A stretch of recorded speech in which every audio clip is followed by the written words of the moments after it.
नमस्कार, आप देख रहे हैं न्यूज स्टेट का डिजिटल प्लेटफॉर्म और आपके साथ मैं हूं प्रीति भारद्वाज। आज हम बात करने वाले हैं बिहार में हुए उस घटना के बारे में जिसने पूरे शहर की कानून व्यवस्था को लेकर एक बार फिर से सवाल खड़ा कर दिया है। दरअसल कल बिहार की राजधानी पटना के पारस अस्पताल में तड़के सुबह सुबह 6 बजे एक कैदी की गोली मारकर हत्या कर दी जाती है और ये कैदी कोई और नहीं बल्कि गैंगस्टर चंदन सिंह बताया जाता है, जो कि बेऊर जेल में बंद था। सजायाफ्ता कैदी है ये, उसे पैरोल मिली थी और वो 18 जुलाई तक उसकी पैरोल भी थी और पैरोल पे वापस जेल जाने से पहले अस्पताल में उसको इलाज के लिए भर्ती कराया जाता है, जहां सुबह-सुबह 5 बदमाश आते हैं अस्पताल में और फिर इस वारदात को अंजाम देकर चले जाते हैं। अपराधी, गैंगस्टर, आप चाहे जो भी नाम दे सकते हैं चंदन मिश्रा को, चूंकि वो खुद 10 से ज्यादा हत्याओं के मामले में उसको ये पूरी सजा मिली है और काफी ज्यादा उत्पात एक समय में चंदन मिश्रा ने भी बिहार में मचाया था। उसके अलावा 15 दिनों की इसकी पैरोल भी इसको मिली थी, जिस पर वो आज यानी आज के लिए उसकी पैरोल खत्म हो रही थी और कल उसे अस्पताल ले जाया गया था और जहां पर उसका मेडिकल चेकअप किया जाना था। लेकिन जैसे ही उसको अस्पताल में इलाज के लिए भर्ती कराया जाता है, बदमाश आते हैं, 30 सेकंड के भीतर ही इस वारदात को अंजाम देने के बाद मौके से भाग निकलते हैं। सीसीटीवी फुटेज जैसे ही इस पूरे हादसे का और इस पूरे घटना का सामने आया, उसके बाद पूरे अस्पताल परिसर में अस्पताल की सुरक्षा व्यवस्था को लेकर और शहर की कानून व्यवस्था को लेकर सवाल खड़े करने लगता है। सबसे पहले तो आप ये बात समझिए कि राजधानी पटना के पॉश इलाके में से एक है जहां पर पारस हॉस्पिटल है। दरअसल पारस हॉस्पिटल के ही 500 मीटर दूरी पर पटना पुलिस का हेडक्वार्टर है, डीजीपी मुख्यालय है और खुद डीजीपी वहां पर बैठते हैं और पूरे राज्य की कानून व्यवस्था को वहां से तय किया जाता है। और ऐसी जगह पे इस तरह की घटना होना कानून व्यवस्थाओं को लेकर बहुत बड़े सवाल खड़े करता है। चूंकि राजधानी पटना की बात करें या फिर अगर हम पूरे बिहार की बात करते हैं, पिछले कुछ दिनों से लगातार इस तरीके के मामले सामने आ रहे हैं, जहां पर एक के बाद एक बिहार की जो कानून व्यवस्था है वो यही साबित हो रही है कि वो पूरी तरह से चरमराई हुई है। देखिए, साल के अंत में विधानसभा चुनाव जरूर होने वाले हैं, राजनीतिक पार्टियों की अपनी पूरी तैयारी है, लेकिन दूसरी तरफ चूंकि इस पूरे मामले को लेकर सियासत भी आई है, चुनावी साल है और चुनाव में आपने देखा है कि कानून व्यवस्था का जो मुद्दा होता है वो अक्सर सिर चढ़कर बोलता है और कानून व्यवस्था को लेकर विपक्ष हमेशा, चाहे वो किसी भी राज्य की हम बात करें, विपक्ष जरूर सरकार को आईना दिखाने का काम करता है। लेकिन बिहार में जिस तरीके की परिस्थिति पिछले कुछ महीनों से बनी हुई है, उस लिहाज से ये कहना बिल्कुल गलत नहीं होगा कि बिहार में अपराध का जो ग्राफ है, क्राइम ग्राफ है, वो लगातार बढ़ता जा रहा है। खुद अकेले अगर हम राजधानी पटना की बात करते हैं तो पुलिसकर्मियों पर पहले गाड़ी चढ़ा दी जाती है, हालांकि बाद में आरोपी को, बदमाश को गिरफ्तार किया जाता है। फिर सीएम आवास के आसपास आप समझिए कि कितना पॉश इलाका रहता है सीएम आवास, वहां पर एंट्री से लेकर एग्जिट तक 1 से 2 किलोमीटर तक पूरी पुलिस की चौकसी होती है। वहां पर गोलीबारी की घटना सामने आती है। तेजस्वी यादव जो कि नेता प्रतिपक्ष हैं और उनकी भी आवास के बाहर एक बार गोली चलने की घटना सामने आई थी। बीते दिन सम्राट चौधरी भी अभी अधिकारियों से मिलने के लिए पहुंचे थे और उसके बाद तुरंत गोलीबारी की घटना सामने आती है। फिर उद्योगपति की गोली मारकर हत्या कर दी जाती है, कारोबारी गोपाल खेमका की भी गोली मारकर हत्या कर दी जाती है।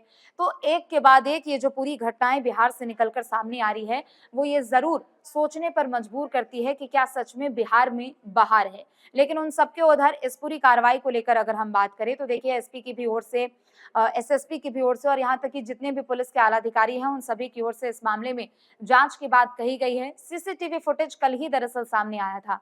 अगर आप उस सीसीटीवी फुटेज को गौर से देखते हैं तो आप ये अंदाजा लगा सकते हैं कि बदमाशों के हौसले किस तरीके से बुलंद है और बदमाश किस तरीके से पूरे शहर में बेखौफ तरीके से घूम रहे हैं। 5 बदमाश आते हैं और फिर सीधा गोली निकालते हैं और उसके बाद कैदी चंदन मिश्रा की हत्या कर देते हैं और उसके बाद तुरंत वहां से फरार हो जाते हैं।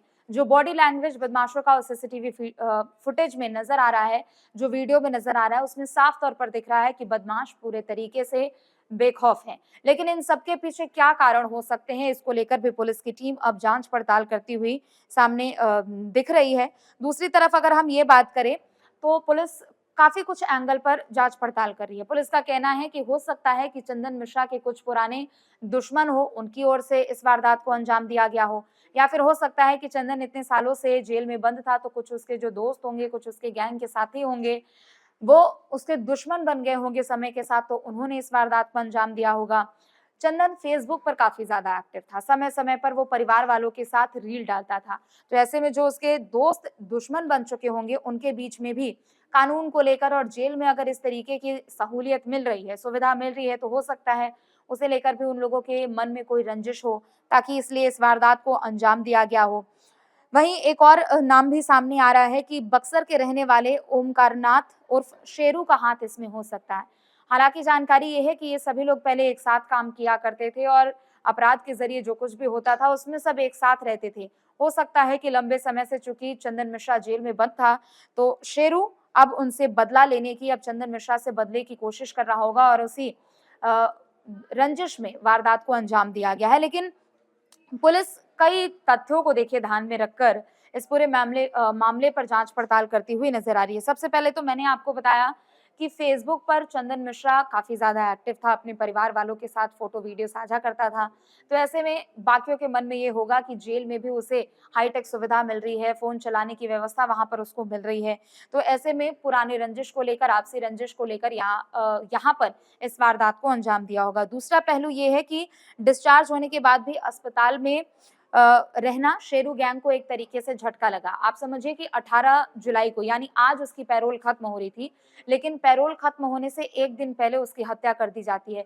हो सकता है कि इस बात को लेकर भी रंजिश हो कि जब वो मेडिकली फिट हो, वो जब अस्पताल से डिस्चार्ज हो चुका हो, तो वो फिर भी अस्पताल में रह रहा हो।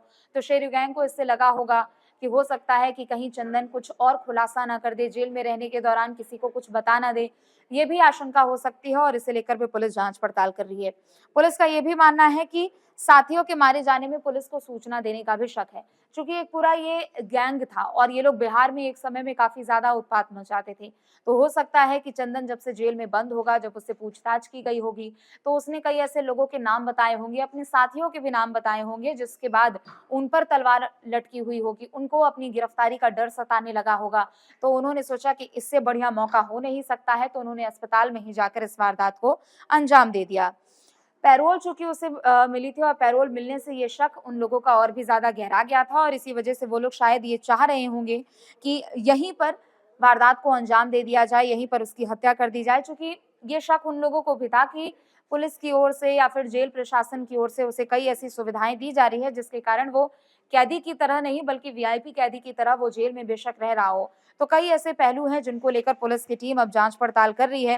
हालांकि पुलिस की ओर से कहना है कि पहले ही इसे लेकर चेतावनी दे दी गई थी, जब उसे अस्पताल में इलाज के लिए भर्ती कराया गया था। आप समझिए कि 12 साल से जो कैदी जेल में बंद है, जिसको सजा मिली है, वो अगर जाहिर सी बात है अस्पताल में पहुंचता है, उसकी इलाज वहां पर होती है, तो वहां पर सुरक्षा व्यवस्था कितनी ज्यादा हुई होगी। पुलिस का कहना है कि हमने पहले ही लोगों को वार्न कर दिया था कि शायद कहीं कोई ऐसी घटना ना हो जाए। इनपुट्स उन लोगों को मिले थे और पिछले कुछ दिनों में जितनी घटनाएं हुई हैं, उन सभी घटनाओं से सबक लेते हुए चौकसी बढ़ा दी गई थी, लेकिन बावजूद इसके इस वारदात को खुले तौर पर अंजाम दिया गया है।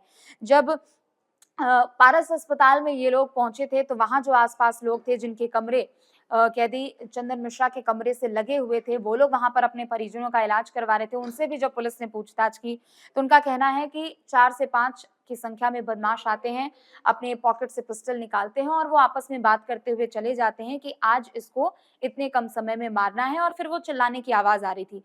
हालांकि लोग डरे हुए भी थे और उनके परिजन भी चूंकि अस्पताल में भर्ती थे, तो कोई कमरे से बाहर नहीं निकला। तड़के सुबह का समय था और ये समय भी इसलिए चुना गया ताकि अस्पताल में ज्यादा भीड़ भाड़ ना हो। अब आप इसे पूरे तरीके से समझिए कि अस्पताल एक ऐसा इलाका होता है, एक ऐसी जगह होती है जहां पर सुरक्षा व्यवस्था बहुत ज्यादा होती है। सुरक्षा के लिहाज से मतलब यहाँ पर ये हुआ कि अगर अस्पताल में कोई व्यक्ति जाता है अपने किसी परिजन से मिलने के लिए, या किसी और व्यक्ति से अगर मिलने के लिए जाता है, किसी डॉक्टर से मिलने के लिए जाता है, तो उसकी पूरी जांच पड़ताल की जाती है। और ऐसे में ये जो 5 बदमाश हैं, वो पिस्टल लेकर जाते हैं। तो क्या वहां पर सही तरीके से चेकिंग नहीं हो रही थी? मेटल डिटेक्टर्स वहां पर नहीं थे, ताकि उनको गेट पर ही चेक कर लिया जाता और अगर पता लगता कि उनके पास हथियार है तो उनको पहले ही रोक लिया जाता। डीजीपी मुख्यालय से, पुलिस हेडक्वार्टर से महज 500 मीटर की दूरी पर ये घटना हुई है। तो पुलिस की सक्रियता को भी लेकर ये सवाल खड़े करता है और पुलिस की सतर्कता को भी लेकर ये सवाल खड़े करता है। चूंकि पिछले कुछ दिनों से जब गोपाल खेमका की जो हत्या की गई थी और पिछले कुछ दिनों में जितनी वारदातों को अंजाम दिया गया है, सबसे पहले अगर सवाल उठते हैं तो पुलिस की कार्यशैली पर सवाल उठते हैं कि आखिर उस वक्त पुलिस कहां पर थी, पुलिस की टीम कितनी ज्यादा मुस्तैद थी। लेकिन अब देखना होगा कि इनमें कौन कौन से लोगों का नाम सामने आता है, चूंकि निश्चित तौर पर बिहार में एक तरफ तो विधानसभा चुनाव होने वाले हैं, लेकिन ऐसी घटनाएं बिहार में कानून व्यवस्थाओं को लेकर सोचने पर मजबूर जरूर करती है। फिलहाल के लिए बस इतना ही। आप देखते रहें न्यूज स्टेट। नमस्कार। जहां भक्ति है हर शब्द में, कथाओं में छुपे हैं दिव्य रहस्य और ज्योतिष देता है जीवन को दिशा। धर्म से जुड़ी हर बातों को जानने के लिए हमारे चैनल स्तुति को सब्सक्राइब करें। चैनल पर जाने के लिए इस लिंक पर क्लिक करें।